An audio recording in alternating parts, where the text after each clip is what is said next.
Thank you very much for having me on the show.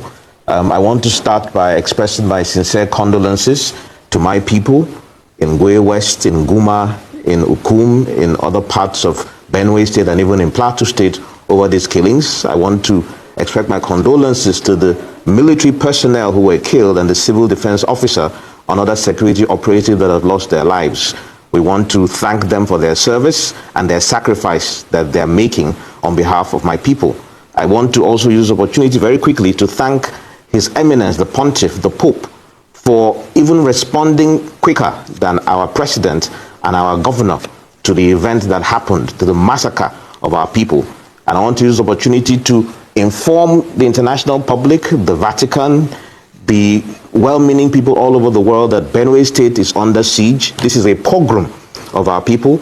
A genocide is taking place. There's a war against our people. And Mr. President, I want to use this opportunity to emphasize the fact that there's a war against people in a part of your country. Let me say that yesterday, there's an age-old adage, even in several cultures, that you cannot beat people up and stop, or cannot beat a child up and stop the child from crying. When our people cried out, when we embarked upon our legitimate constitutional duty to protest, we were confronted with tear gas, with scores of personnel who from nowhere came out, who are not able to confront these killers but are able to confront protesters. We saw helicopters hovering over protesters, helicopters that we did not see go to Yelwata and intercept the people.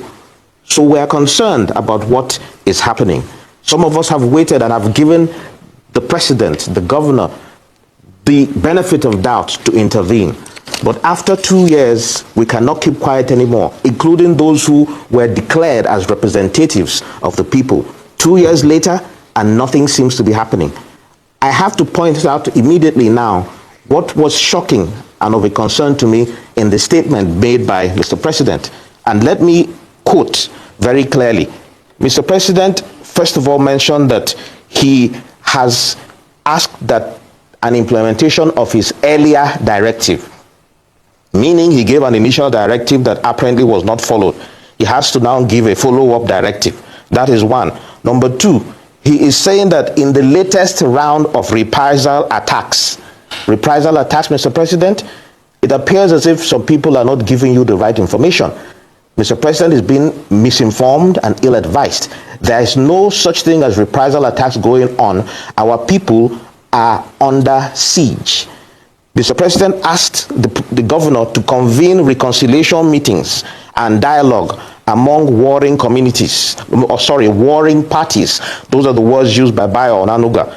And then seek harmonious existence between farmers, herders, and communities. I'm aware that there seems to be a lot of sycophancy in the country right now. So, Mr. President, with all due respect, if you need to be told the truth, you can ask us, the people. Some of us can come and tell you what is actually going on. You can liaise with our governor. I believe he should be honest enough to tell you the truth. There's no such thing as reprisal attacks. If you say seek harmonious relationship and have reconciliation meetings, that means, Mr. President, you know who has attacked us. That means the governor knows who has attacked us and is supposed to call them together for a meeting. Okay. Is that what is being told? Because that is what I deduce from that statement. And that, I believe, is disingenuous to the situation. There is no such thing as reprisal attacks. I'll repeat for the upteenth time. These are premeditated, unprovoked attacks against the people. I know that recently, Mieti Allah made a public statement claiming that one of their members was killed and that 1,000 of their cows or so were rustled. Immediately I heard that, I knew that something like this was going to happen. And I wonder where our security agents are. Where is the intelligence when they do not know? It is always reactive and not proactive. And when it happened, I said, this is exactly what I knew would happen. Because maybe this is the wrong narrative that Mr. President is being fed. The question is, in Naka, in Benue West local government, in Ondana, how many Macban members were killed? Yes, I can. How many cows were rustled? Okay. Hello! For this Benue case, I don't really know what they go on with our president. Because before he became the president of Nigeria, the way he was rushing to become the president, it's like he has the ultimate solution. Watch this video, for instance. And we are competing with robbers and bandits to recruit from the youths who are unemployed. 33% unemployed. Recruit 50 million youths into the army and take away from the recruitment source. What do we eat? Cassava, àgbàdo, corn, and the morning. Yam in the afternoon is growing here. You create demand as consumption. It's like the president in charge that time, he don't know what to do. From that video, you saw him visibly angry. He said, what? How can we be competing with bandits? He said, recruit 50 million youth. It's like, you don't know what to do? Okay, you are thinking of what they will eat. See this, see that, see this. What do we eat? Cassava, àgbàdo, corn, and the morning. He had the solution. Why be saying now when he don't enter, the solution can't disappear? Me, I don't understand though. Or even me where they talk like this, they angry like this. If they vote for me, I can't enter Aso Rock. I go also they confused. Because me, I don't really understand what they go on. Before you became the president of Nigeria, you were angry about the killings. You made a public speech. Now the killings have escalated. No single speech. You are not addressing the people of Benue. We only read from pages of newspaper and blogs. Tinubu sent intelligence teams to Benue over massacre. Asked Governor earlier to convene farmers' elders peace meeting. Farmers' elders peace meeting. Peace meeting. 200 people killed. Peace meeting? Peace meeting? So the killers say after we don't kill people, waiting the person they talk, the president, the chief security officer of the Federal Republic of Nigeria, the one in charge of army, air force, navy, now peace meeting. Will this peace meeting stop the killing or it will encourage it? It will give them more morale because it's like they are untouchable. What do you think for this type of killings? Now let's continue. What happened to the security plan you had before becoming president? As you said recruit 50 million youth into the army. If the same security, the one in charge now the day before now, I don't know whether the numbers of soldiers, numbers of police don't increase. If they could do it then, why suggesting 50 million youths then? Because for me, this was the only solution. He rendered when it comes to banditry. What it can happen now? Is it that Aso Rock is so comfortable that they forget many things? Me, I don't know. You implemented bold decision on fuel subsidy and exchange rate.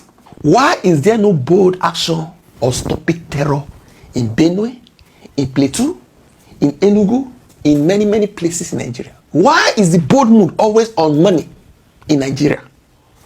Always on finances. They buy people when they feed Nigeria, they don't feel go farm again. No bold move. Now peace meeting. Now for the talk now, all the army soldiers why in Nigeria go enter Benue, enter the bush. If we are really a serious country, how many people they kill for Iran? Were they up to 200? And we heard that this government, they sent a message.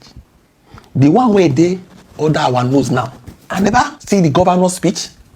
I never see the president's speech. Now only Pope. Nella notte tra il 13 e il 14 giugno, nella città di Yelewata, nell'area amministrativa locale di Guma, nello stato di Benue, in Nigeria, si è verificato un terribile massacro in cui circa 200 persone sono state uccise con estrema crudeltà, la maggior parte delle quali erano sfollati interni, ospitati dalla missione cattolica locale. Prego affinché la sicurezza, la giustizia e la pace prevalgano in Nigeria, paese amato e così colpito da varie forme di violenza. E prego in modo particolare per le comunità cristiane rurali dello Stato di Benue, che incessantemente sono stati vittime della violenza. Now they see you boldly, they talk about the case. Now, according to Sahara reporters, what it provoked me while they do this video, because of this news, I have directed the security agencies to act decisively and arrest perpetrators of this evil act on all sides. It was okay until I saw all sides of, again, conflict and prosecute them. All sides. All sides. See, you mentioned all sides of the conflict. Which side exactly? Which side? Are the villagers part of the killing? All sides, 200 people. Not be only this one, they killed before. All sides. When those guys in Edo State, by those innocent Hausa people, was this word all sides used? Innocent people were killed, and Nigerian government went after those vigilantes. Now people were sleeping on their own. If you are offended, or they offended you, they destroy any of your property, or they kill your cow, or they poison your cow, whatever, you no report to police, you no report to anybody, you go buy people by yourself. Our government, from their statement, they are talking about all sides. For instance, that of Edo State, if you have said all sides, what do you think say people will think? It go make people vex now. It go make Hausa people vex now. All sides, people they go their way. They buy them. All sides, where the Hausa people involved. Now, for Benue, people where they sleep, farmers, where you no kill any Fulani person, no report to police. Kill 200. We are seeing all sides. Now, these two things actually provoke me this morning. Say, all sides? And this is what they say. So, does this look like conflict or terrorism? Is this a conflict? Do you call this conflict? Why are we borrowing words from Buhari? Banditry, they would have named terrorism. They call them banditry. The first time in Nigeria history, they hear banditry. All over the world, now only Nigeria, they hear that word, banditry. Banditry. Terrorists, they fight people. They don't want to call the terrorists that time. They don't say they call the terrorists. International community will put satellite on them. That's why they read them. Now, we are calling it with lighter words. Conflict. They're all sides. All sides. President Tinubu has also charged the governor of Benue State with convening reconciliation meetings. Reconciliation meetings. How many reconciliation meetings they don't do for that place?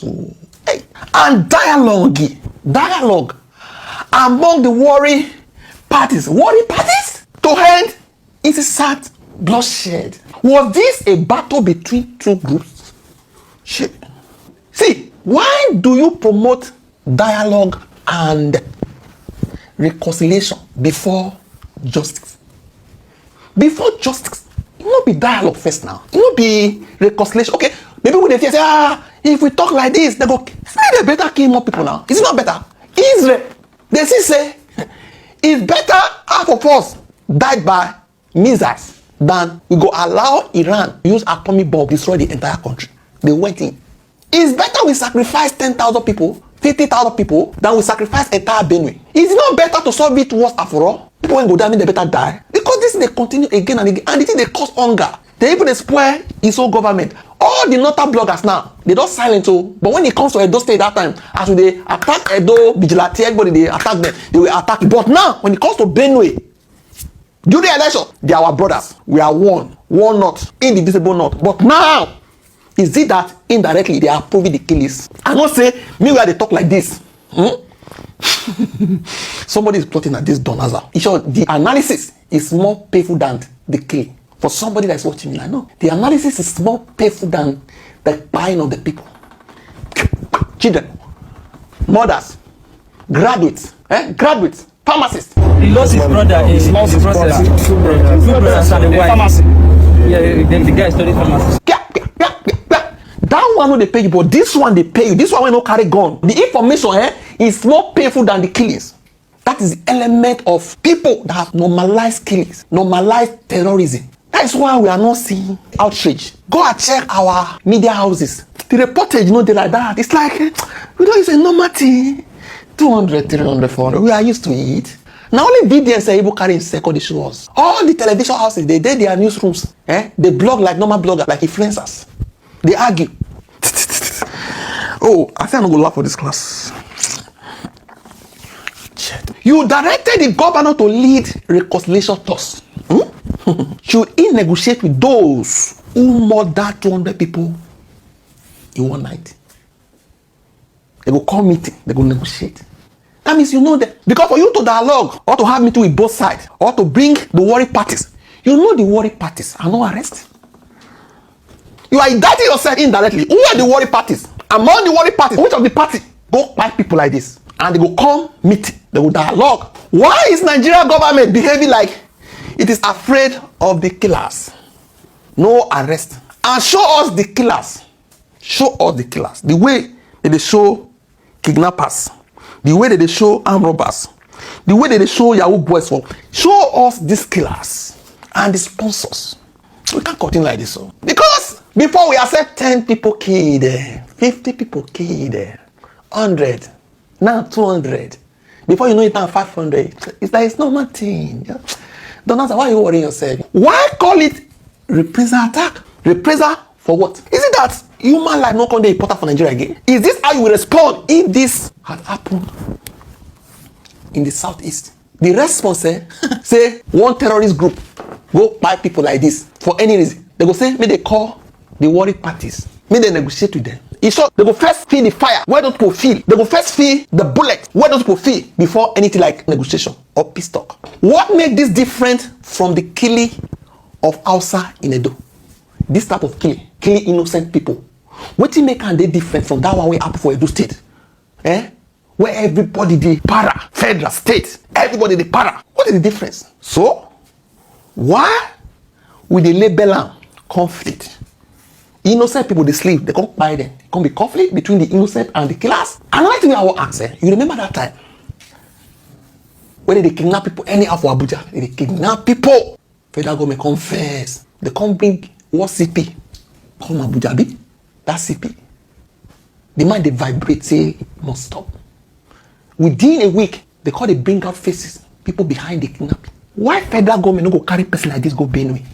Why person like this when they say it don't show performance? You feel borrow and give Benue people maybe for 6 months. Give them matching order. Say carry on. No listen to anybody. Me they bring solution now. Say you don't talk with person like this. You go see say they talk, they see action, they see performance, they bring them. Before you know it, everywhere just quiet, everywhere silent. Why would not go carry this type of CP go Benue State to show the killer say Nigeria get government? The killer say the gun when you get our army get them. Those places where they hide will locate you. Now only this they pick quiet. They say I beg President Tungo. Me I'm not from Benue.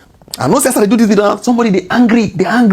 Wait till happen to Benue people, make it happen to you and your family. You go happen either through the road, be in the farm, person where you love well. One day, see people where they buy like this. These are human beings. This is a child that was born to ashes. This is another one. They don't get gun. No. In short, if these people go buy guns now, they go arrest them. Say, let's get guns to protect. They go arrest them. The people where go arrest them, they don't think go look for people where they buy people arrest them too. What do you think? Not a bloggers are begging. We can also talk. What's you want to talk this time? Maybe be like say when I use tie they support this line of Benue people. What is their offense? What will be their offense? Why don't they talk for the case? Because for TikTok that time, you go see not a bloggers they para. But now I know they see anything. I don't say they say just like this. What do you think when I drop off a comment? We should be able to manage our anger and frustrations. I sympathize those who have lost their life. I will adjust my program and go see Benue people on Wednesday.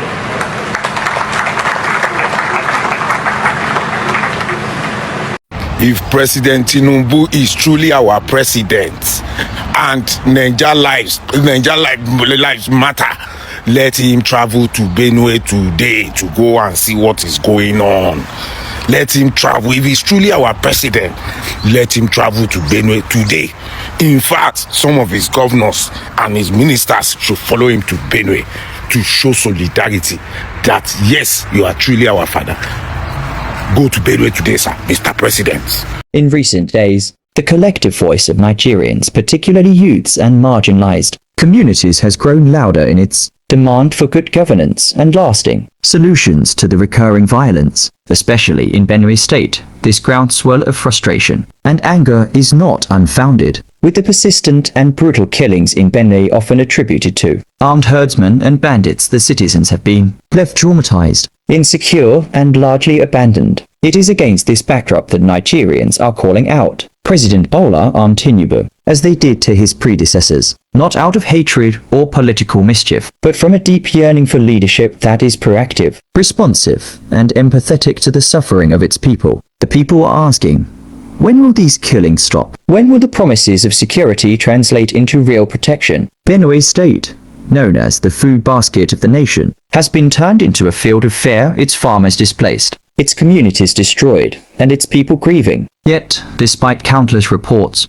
media coverage, and even international concern, the pace of government response has been criticized as too slow or poorly coordinated. The call is not just for condemnation or condolence messages from Abuja. Nigerians are demanding a clear national security overhaul, a transparent investigation and prosecution of attackers, an end to impunity, and a robust internal security structure that doesn't leave rural areas at the mercy of terror. What we're witnessing now is a tipping point. Nigerian youths, many of whom have no memory of a secure or stable country, are speaking up not just online, but in town halls, communities, and grassroots networks. They are tired of the cycle of promises, panels, and silence. It is crucial that the federal government does not treat this as just another wave of youth noise, but as a genuine call for national introspection and urgent action. The security and dignity of life of every Nigerian, regardless of tribe or location, should never be negotiable. This is no longer just a Benue problem. It is a Nigerian problem, and it will take Nigerian leadership bold, compassionate, and reform-minded to fix it.